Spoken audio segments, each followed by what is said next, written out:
আসসালামু আলাইকুম প্রিয় পঞ্চম শ্রেণীর শিক্ষার্থীবৃন্দরা, তোমরা সবাই কেমন আছো? আশা করি ভালো আছো। আমি আজকে এই পর্বে তোমাদের 11 পৃষ্ঠার 4 নম্বর অঙ্কটি সমাধান করে দেখাবো।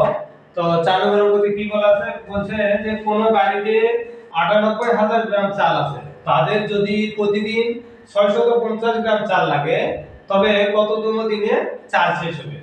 কোন বাড়িতে 98000 গ্রাম চাল আছে, তাদের প্রতিদিন চাল লাগে কত? 650 গ্রাম।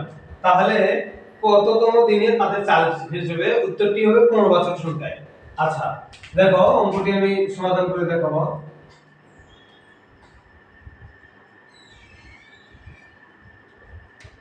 আমরা যদি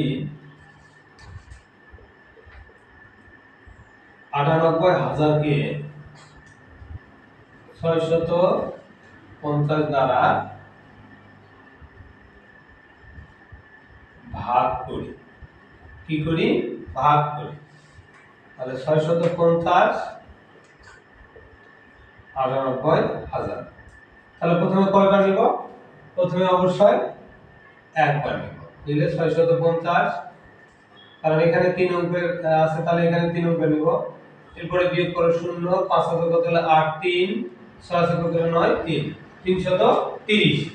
এরপরে দেখো 650 তে 330 ভাগ যায় না, তাহলে কি করব?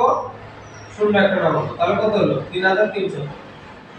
এরপরে 650 দিয়ে, অর্থাৎ 650 এর কতবার গুণ দিলে 3300 হয়? তাহলে 5 বার নিব। দেখো 5 দিয়ে 0 গুণ করলে 0, 5 দিয়ে 5 গুণ করলে 5 5 25 হয়ে যায়, 5 হাত থেকে 2, 5 6 30 হাত দিয়ে কত? 32। এরপরে বিয়োগ করো 0, 5 হাতে কত হলো 10, 5 হাত থেকে 1, 2 এর আগে 3, 3 3 মিলে গেলে 0, বামে 0 পড়ে না। কি করব? এই যে উপরে একটা 0 আছে, ঠিক আছে? এরপর এখানে একটা 0 দিয়ে, 0 নিয়ে কত হলো? 500। ভাগশেষ কত?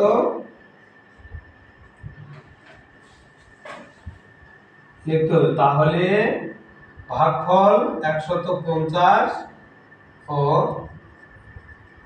ভাগশেষ 500।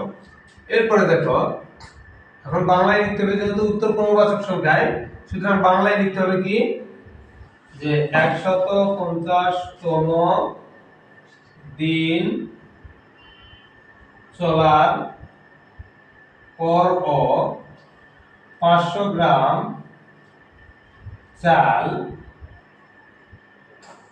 অবশিষ্ট থাকবে। অর্থাৎ এটা বোঝা গেল যে এই যে 98000 গ্রাম দিয়ে প্রতিদিন 650 গ্রাম করে চাল লাগলে 150 দিন চলবে, চলার পর 500 গ্রাম চাল অবশিষ্ট থাকবে। সুতরাং অর্থাৎ দেখো, তাহলে 150 আর 500 গ্রাম দিয়ে একদিন, তার মানে 1 সমান সমান 151তম দিনে চাল শেষ হবে। তাহলে উত্তরটা কি হবে? উত্তর 151তম দিন। আশা করি তোমরা সকলে বুঝতে পেরেছো। ভালো থাকো সকলে, ধন্যবাদ।